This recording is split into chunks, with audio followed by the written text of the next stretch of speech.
সমাগত হেঁপাহৰ ৰঙালী বিহু ৰাজ্যৰ সৰ্বত্ৰে চলিছে এতিয়া ৰঙালীক আদৰাৰ প্ৰস্তুতি।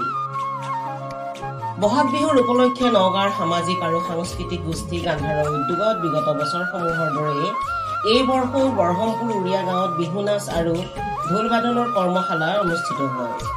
কৰ্মশালাখনলৈ ওলাই আহিছে কণ কণ শিশুৰ পৰা যুৱক যুৱতী সকলো।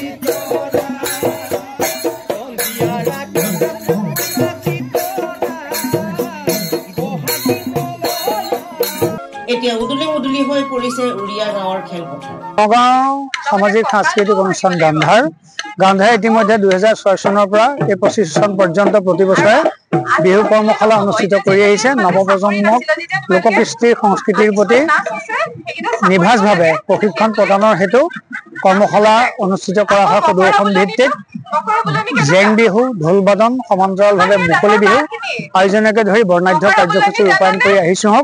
সেই মৰ্মে এইবেলিও আমি এই ঐতিহ্যমণ্ডিত উৰিয়া গাঁৱৰ এই খেলপথাৰতে আমি সংগীত কণ্ঠ প্ৰয়াত দিগেন মহন্ত অস্থায়ী সৰণী ক্ষেত্ৰ হিচাপে নামাকৰণ কৰি ইতিমধ্যে আজি 2 এপ্ৰিল তাৰিখে আমি শুভাৰম্ভ কৰিছোঁ বিহু কৰ্মশালা। এই কৰ্মশালা আজি 2 এপ্ৰিলৰ পৰা 12 এপ্ৰিল পৰ্যন্ত অব্যাহত থাকিব আৰু আনুষ্ঠানিকভাৱে মুকলি বিহুৰে সমাপ্ত হ'ব আৰু মুকলি বিহু ৰূপায়ণ কৰা হ'ব এই বাকৰিতে 19 এপ্ৰিল তাৰিখে, য'ত অসমৰ ঢুলীয়া ওজা সোমনাথ বৰা ডাঙৰীয়া আৰু অসমৰ বিহু সম্ৰাজ্ঞী একালৰ তথা বিশিষ্ট অভিনেত্ৰী মাধুৰীমা চৌধুৰীক বিহুৰ কলি অৰ্থাৎ বিহুৰ দেৱী অভিধা প্ৰদান কৰা হ'ব আৰু লগতে বিশিষ্ট অভিনেতা ৰবি শৰ্মা ডাঙৰীয়াক অভিনয় সিন্ধু প্ৰদান কৰা হ'ব আৰু ইয়াতে অসমৰ বিভিন্ন বিহু দলৰ আমন্ত্ৰণত 1000 নাচনী দৰা বিহু প্ৰদৰ্শন লগতে জেং বিহু প্ৰতিযোগিতা আমি ৰূপায়ণ কৰিম।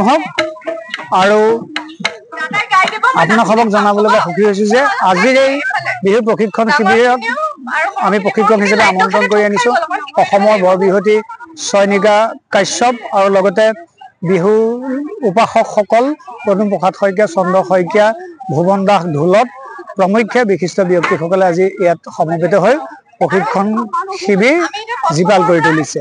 হয়, ধন্যবাদ। আনহাতে বৰহমপুৰৰ পুতনিৰ বৰ বাকৰিতো বিহু নাচ আৰু ঢোল বাদনৰ প্ৰশিক্ষণ চলিছে প্ৰায় এটা সপ্তাহৰ পূৰ্বৰ পৰা।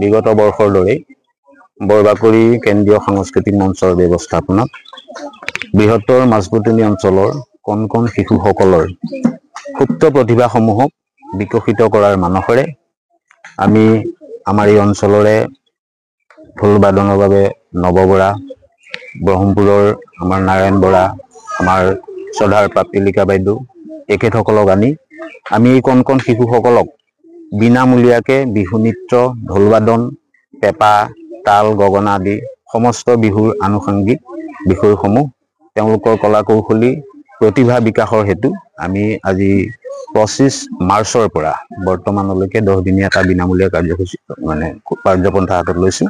সেই আহি বৰ্তমান আজি আমি বৰ্তমান অৱস্থাত পাইছোহি আৰু আমি আশাবাদী খুবেই যে আমাৰ এই অঞ্চলৰ কণ কণ শিশুসকলক লৈ আমি যাতে ভৱিষ্যতে এটা সুন্দৰ পৰিকল্পনা কৰিব পাৰোঁ আৰু আমি আগন্তুক যি অহা 19 এপ্ৰিল 5 বহাগত এক বিহু মঞ্চস্থ কৰাৰ মানস কৰিছোঁ। তাত আমি মঞ্চ মুকলি আমি এই কৰ্মশালাত অন্তৰ্ভুক্ত সমস্ত শিশুসকলকে লৈ আমি সেই মঞ্চ মুকলি কৰাৰ মানস কৰা হৈছে। ইয়াত আমাৰ বৰ্তমান ধৰি লওক বিহু নৃত্যৰ অংশগ্ৰহণ কৰিছে প্ৰায় 22 গৰাকীমান আৰু ঢোলতো আছে প্ৰায় 18জনমান, তেনেকে তালত আছে, পেঁপাত আছে, তেনেধৰণে আছে। আৰু বৰ্তমান বিহু প্ৰস্তুতি কেনেকুৱা? বিহু প্ৰস্তুতি বহুতে ভাল। আমি এতিয়া মাছপুতনি বৰবাকৰিত আমি বিহু কৰ্মশালা কৰি আছো। 10 দিনীয়া কাৰ্যসূচীৰে আমি বিহু কৰ্মশালা কৰি আছো। আমি 25 তাৰিখৰ পৰা কৰি আছো এপ্ৰিলত। মই শ্ৰী প্ৰাপ্তিলিকা কলিতা আৰু নাৰায়ণ দা, নৱ দা আমি সকলোৱে মিলি পেলাই কৰি আছো। কিমানমান নাচনী ঢুলীয়া আছে এতিয়া? ইয়াত প্ৰায় নাচনী ঢুলীয়া 50ৰ ওপৰতে আছে। হয়। উল্লেখ্য যে অঞ্চলটোৰ কেইবাটাও স্থানত কিশোৰ কিশোৰীসকল ব্যস্ত হৈ পৰিছে বিহু কৰ্মশালাত। নগাঁৱৰ পৰা নিকুঞ্জ ৰিপোৰ্ট, এনিটাইম 24।